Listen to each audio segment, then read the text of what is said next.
Out among the millions of stars in the vastness of space is our glowing sun. It is dangerous to look at the sun without very dark glasses. It could hurt the eyes or even cause blindness. But with the aid of dark glass, we can look at this round, fiery ball.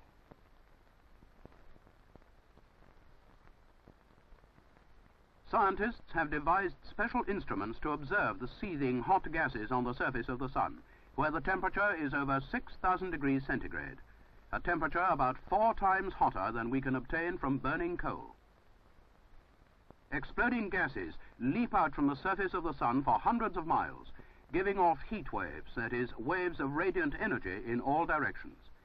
Each square yard of the sun's surface sends off enough radiation to create some 70,000 horsepower of energy per day. 70,000 horsepower is enough energy to pull 12 trains, each with 50 carriages. Only a small portion of this enormous quantity of radiant energy reaches us. Even this amounts to about 1.5 horsepower per day for each square yard of the Earth's surface, just enough energy to drive a motor mower such as this. Yet this energy, small though it may seem, is virtually the source of all other forms of energy. Indeed, without energy from the sun, the world would be a frozen waste without life of any kind. To reach the Earth, the sun's energy must travel 93 million miles through nearly empty space, space as cold as anything can ever be. The following demonstration will make this clear. The air has been pumped out of this glass bulb. We can say that it is almost free of air, somewhat like the space between the sun and the Earth. Yet, as soon as the metal wire turns white hot, it sends out light in all directions and also heat. The heat travels through the empty space. The thermometer registers the rise in temperature. This is an example of radiant energy, of energy which is projected in all directions and which travels through space. The sun produces these tremendous amounts of energy by thermonuclear reactions. On the sun and on all the stars, thermonuclear reactions are occurring all the time. These reactions keep the sun and stars shining. In this process, protons in the nuclei of hydrogen, the lightest element in nature, are transformed under extreme heat into nuclei of helium. But the weight of each newly created helium nucleus is less than the sum of the particles that made it up. Some mass is obviously missing. It has been converted into energy, the radiant energy upon which all life depends. In this thermonuclear process, the sun loses about 5 million tons in weight every second. However, the sun will continue to give off radiant energy for millions of years, partly because of its size. The sun is so large that compared to it, 100 Earths would appear no larger than this dot, and 1,000,000 Earths could be placed inside the sun. The small amount of the sun's total radiant energy that reaches the Earth is the source of virtually all energy on Earth. Energy in running water, energy in food, and energy in fuel.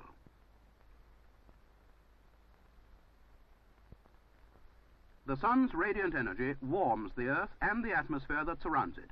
It warms the surface of oceans and causes the water molecules to move faster.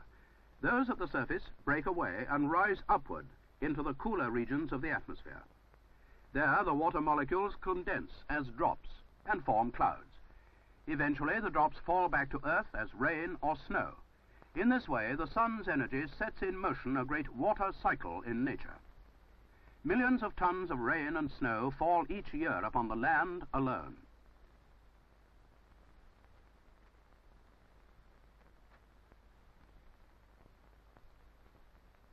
This huge volume of moisture, raised into the sky by the sun, falls back to Earth to fill the lakes and streams and reservoirs.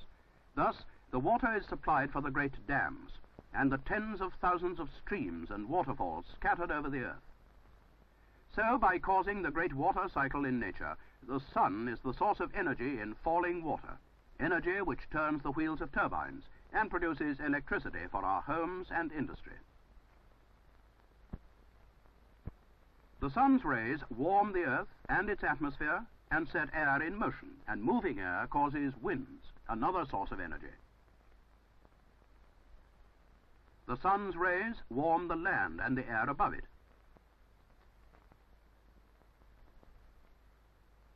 Heated air becomes lighter and rises. The air outside, being cooler and heavier, flows in. This flowing air we call the wind. Moving air has energy. It makes the windmill turn and do the work of pumping water. Moving air may move boats or turn wheels. Most important, the wind carries rain clouds from the oceans to the land and provides water for the growth of plants. Plants, another important source of energy on Earth. Only plants can use the sun's energy to make food.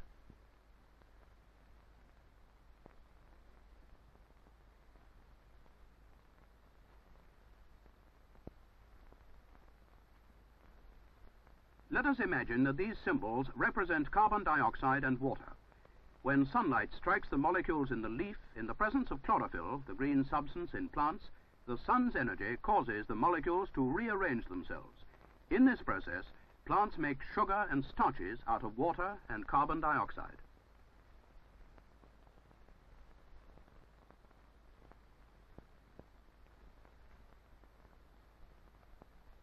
The chemical energy stored in plants is also the source of all fuel on Earth. Trees are like enormous storehouses of solar energy.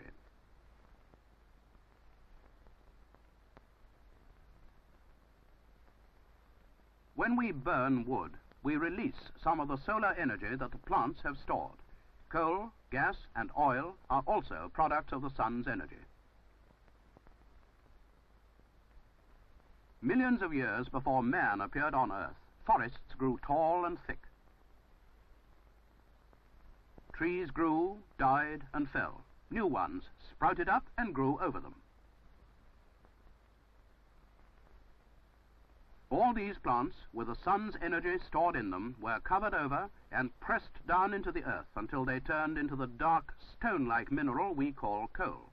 This piece of coal still retains the shape of a tree. Plants and many kinds of animal which lived ages ago near or in the warm seas died, piled up on the sea bottom, were covered with sand and mud, and eventually turned into the dark liquid which we call oil. We have learned to tap these underground storehouses of radiant energy and use them as fuel in our furnaces and engines. Every day we use more and more of the sun's stored energy, more aeroplanes, more cars, more factories, and more homes, all of them depending on the sun's stored energy. How long will our reserves of coal and oil last? This is an important question. It takes a very long time for plants to change into coal or oil. Today we are using up our known full resources more rapidly than they are being replaced.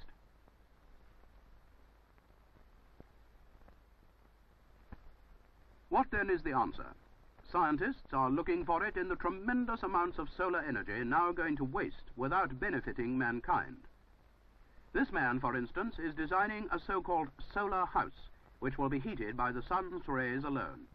Here the sun warms the water in the boiler directly, and the warm water in turn heats the house. The sun's energy can produce electricity. When the sun's rays strike this new kind of battery, the battery gives off enough electric current to operate a walkie-talkie radio. The sun's rays even drive this tiny motor. Someday, larger ones may be constructed, using more of the sun's energy directly. This is only the beginning of a new field of science. Whether we use solar energy directly or indirectly, it is important to remember that neither man nor his machines can create energy. It must be obtained from something which already contains energy.